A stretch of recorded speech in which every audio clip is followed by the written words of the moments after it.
In this video, I'm looking at another of my Moves magazine game collection. This is Moves number 73 from 1992. Came out during the holiday season. The cover story is on case green, which is hypothetical of what if Czechoslovakia would have fought back against the Germans in 1938. So I've played that game. I know I wrote a replay on it a long time ago. It may surface on this channel sometime.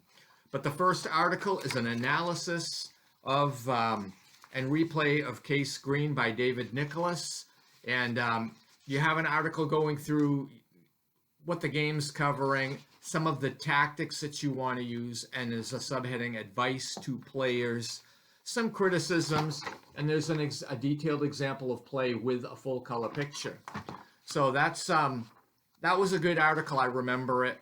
And then the developer of the game, John Kisner, did an article called Developer's Response, Green Eggs and Plans.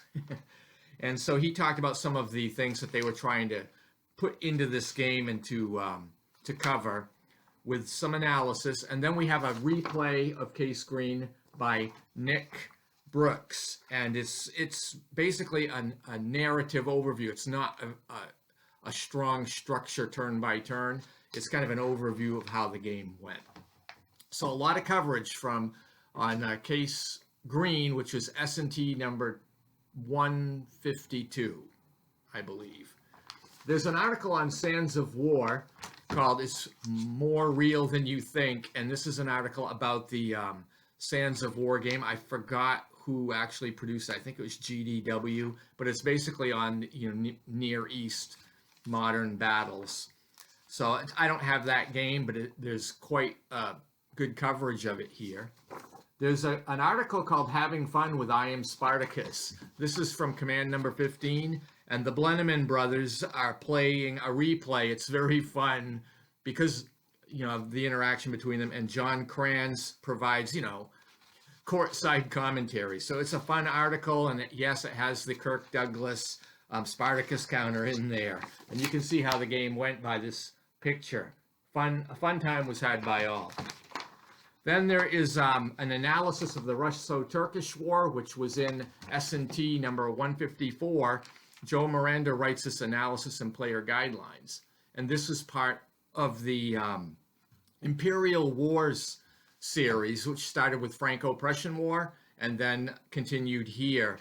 And he does some analysis of this game. I thought this was a very good game.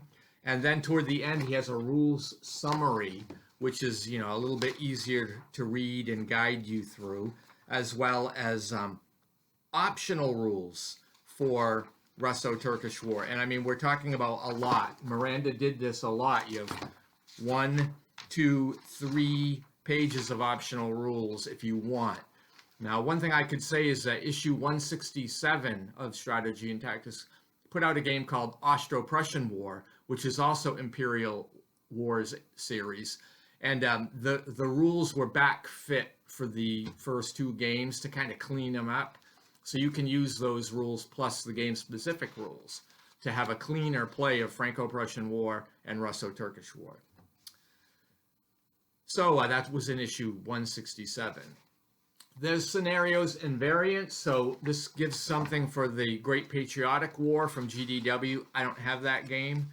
There's another one which provides campaign rules and scenarios for Battlefield Europe.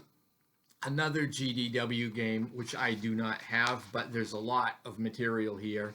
There's an article on Doomed Victory on Borodino. I think that came out in an earlier S&T, but I don't remember for sure. And then finally, as I mentioned in my last Moves video, there's a page and a half that accidentally got deleted from the replay of Franco-Prussian War. So this fills in the gaps. And of course, when you read that, the non sequitur that you ran into, like where did the article go? Oh, it's here, but this doesn't make any sense. Well, that's because this much was left out. But you have it here, and now you can end up, and they cover it real well here under the French. This says, what a disaster at Metz. Yeah, the original article was kind of a disaster. Leaving 10 or 12 paragraphs out of the middle of it. But anyway, this is Move 73 from 1992 during the holiday season. Excellent articles in here, as was the case back in the day. So thank you for watching, and I hope you have a great day.